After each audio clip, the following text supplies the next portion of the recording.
Levante la mano. Pónganse en pie los que están adelante para que vean cómo Dios nos guía. Yo quiero saber, Señor, o me equivoqué. Aquí hay 3 adelante. 4. Pero ahí está Don Mil. No lo vi a Don Mil. Sí, ahí está. 5. El jueves, de los que escucharon el mensaje el jueves, solo 5 habemos esta mañana. Y el jueves había más de 20 personas. Pero mientras yo preparaba el mensaje, me dice el Señor, no, guarda el que tienes. Y aquí lo tengo, ya listo para la próxima semana. Ya que no le envío.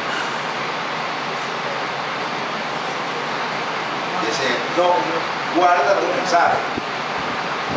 Y vuelve a hablarles de lo que hablaste ese jueves. Porque mi pueblo necesita oír esa palabra. Quizás entiendan eso y los pueda cambiar. Así que presten atención a la palabra de esta mañana. Está en el libro de Lucas. Abra Lucas capítulo 13.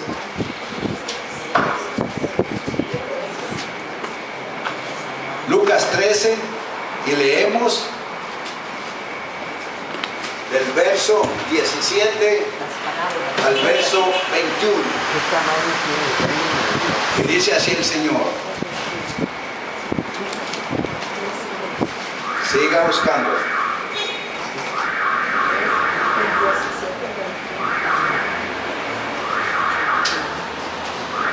Ahora sí, ya todos lo tienen. Amén.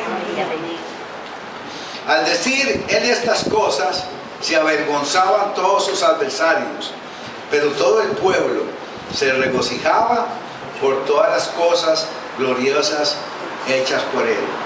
Y dijo, ¿a qué es semejante el reino de Dios? ¿Y con qué lo compararé? Es semejante al grano de mostaza que un hombre tomó y sembró en su huerto y creció y se hizo árbol grande, y las aves del cielo anidaron en sus ramas. Y volvió a decir, ¿a qué compararé el reino de Dios? Es semejante a la levadura que una mujer tomó y escondió en 3 medidas de harina hasta que todo fue fermentado. Que el Señor bendiga su palabra. Puede sentarse.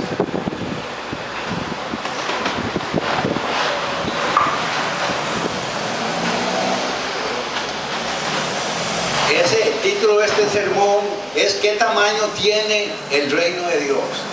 ¿Qué tamaño? ¿Qué cree usted? ¿Que será tan ancho? ¿Será tan alto? Después de oír la comparación que Jesús hace. El hombre podrá ver cosas grandes y extraordinarias porque Dios nos escogió con ese propósito. Repito, usted y yo podemos llegar a ver cosas grandes, cosas extraordinarias, como las vio Moisés, como las vio Abraham, como las vio Isaac, como las vio Jacob, como la vieron todos los profetas. Y al final, como lo logró ver el apóstol Pablo. Hombres como usted y como yo, inútiles, que nos cuesta obedecer al Señor y su palabra, que el mundo nos atrae con facilidad y nos envolvemos en las cosas del mundo y no en las cosas de Dios, que es donde debería estar puesta nuestra mirada siempre. Pero el mundo, usted ve, contamina, el mundo inventa cosas cada día, porque el diablo les da ideas con el propósito de apartar a los hijos e hijas de Dios del verdadero camino. Y entonces, usted ve, todo lo que estamos viendo, lo que están viendo nuestros ojos, lo que hemos hablado esta mañana, es producto del impulso satánico Porque a la publicidad usted la ve religiosa, le dan periódicos, le dan televisión y le dan todos los medios posibles.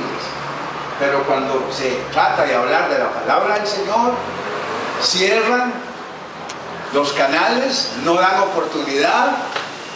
Y es más, si alguien habla algo del Señor, cortan ahí y siguen con otra cosa. Porque no quieren que exalten el nombre de Jesucristo. Dice la Escritura que todos sus adversarios se avergonzaban. ¿Y usted sabe por qué se estaban avergonzando? Porque toda la discusión vino, el Señor enseñó de lo que significaba el reino a causa de que Él, el día de reposo, había hecho un milagro. El verso 16, se lo voy a leer y vea lo que dice. Y a esta hija de Abraham, que Satanás había atado 18 años, ¿no se le debía desatar de esa ligadura en el día de reposo? Jesús encontró una mujer cristiana, judía, porque los hijos de Abraham eran el pueblo judío, que estaba atada por una ligadura puesta, dice él, por Satanás. Y entonces Jesús, donde vio eso, no se pudo quedar callado. Como igual si nosotros vemos algo así y el Señor nos muestra y dice: ore, mire, yo no tengo problema si un día saliendo o en la acera de la iglesia católica se manifiesta una endemoniada y el Señor me dice: ora, ahí echo fuera ese demonio. Y si no quiere salir, digo: pues vaya, métase con los otros demonios, métase ahí adentro en el templo católico. ¿Por qué? Porque ahí están los demonios. Entonces Jesús hizo el milagro, inmediatamente los religiosos lo atacaron. Y de ahí que entonces Él les dijo una verdad: esto lo ha hecho Satanás por 18 años. ¿Cuántas veces ve uno en la iglesia cristiana gente que llega, o hermanos, hermanas, que tienen problemas y están atados por Satanás? Y otra, hay gente engañada, a veces cree que el Espíritu Santo le ha dado cosas y resulta que no, es un engaño. Yo he visto gente que frente mío se ha manifestado diciendo: soy profeta de Jehová. ¿Qué le parece? Y el Señor me ha dicho: no, es una impostora, mentiroso, reprende ese demonio. ¿Y usted sabe lo que es? Delante de la gente que uno venga y diga: tú, profeta de Jehová no sos del mismo Satanás, suéltala. Y cuando usted habla la palabra y suelta la palabra, cae acostada dando voces. ¿Quién la había engañado? Cuando ella fue libre, se levantó, dice: esa mujer, recuerdo, esto me sucedió en una iglesia cristiana en Atillo. Dice: por 10 años yo he estado profetizando y llevando palabra a los lugares donde iba, y jamás pensé que lo que yo recibía era del diablo, que recibía de Satanás. Esto, ¿verdad?, que nos tiene que poner a pensar. Y por eso, si usted sabe, de ahí la importancia de conocer con quién camino, cada día delante de quién estoy, delante de quién yo me arrodillo para buscar palabra o buscar dirección. Jesús hizo el milagro, y cuando vio todo esto, dice que los religiosos que estaban ahí se avergonzaron. El adversario se avergonzó. Satanás no quiere que nosotros le traemos la palabra tal como es. Satanás quiere hacernos religiosos como ese montón de gente que anda ahí. Que la iglesia cristiana se meta en el caminar del mundo. Y déjeme decirle, no calzamos. La Biblia dice que se conviertan ellos a quién, a nosotros. Dice que se conviertan ellos a ti y no tú a ellos. O sea, nosotros tenemos la verdad y tenemos que seguir hablando la verdad, les guste o no les guste. Los demonios se enojan. Los demonios, cuando usted habla, se sacuden y van a tratar de atacar al pueblo del Señor. Pero aquellos que tenemos la revelación de la Escritura, no podemos callar. Aun cuando usted vea de repente a alguien que lo está escuchando, le da la vuelta, le da la espalda. Y quizá si usted está con 4 personas, 3 hacen eso y solo uno se queda. Pero por ese uno que lo escucha, vale la pena seguir hablando del Señor. Pero dice ese verso 17, pero todo el pueblo se regocijaba, porque sucedió esto con el pueblo de Dios y los impíos, los religiosos. Dice este verso 17, y al decir estas cosas se avergonzaban todos sus adversarios, pero todo el pueblo se regocijaba por todas las cosas gloriosas hechas por él. Igualmente hoy, el pueblo del Señor, el que es del Señor, ¿verdad que nos gozamos cada culto por lo que Dios hace? Amén. Amén. Porque vemos la gloria de Dios, vemos lo que el Señor está haciendo. Hoy pregunté, habíamos 5 de los de jueves, y el jueves había alrededor de 20 personas. Quiere decir que habían 15 que no son de Siloé. Pero ¿por qué vienen? ¿Por qué vienen a Siloé? ¿Por qué llegan?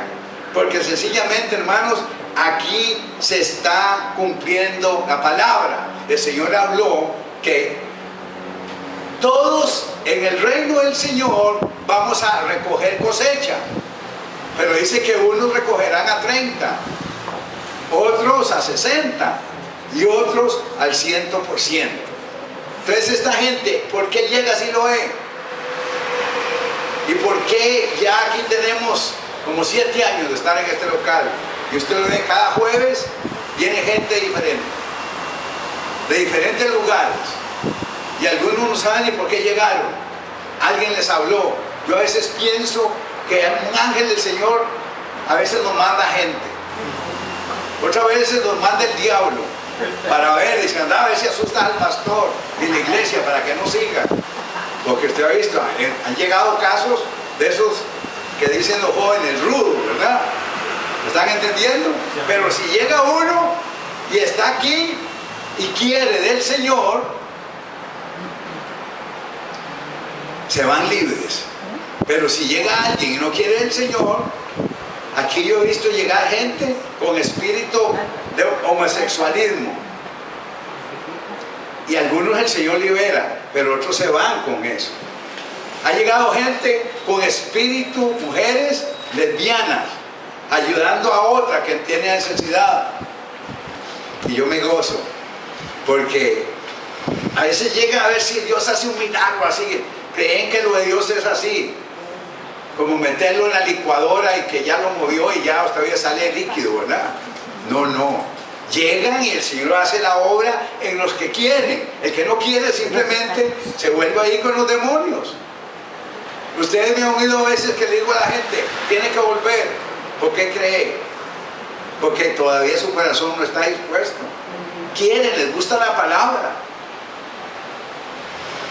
pero no están dispuestos en su corazón. Entonces Dios no va a hacer algo con el que no está dispuesto. El reino de Dios es para los que entran al reino, para los que quieren, pero sí, la promesa está, veremos cosecha al 30, al 60 y 100%, porque no todos los hombres nos disponemos igual.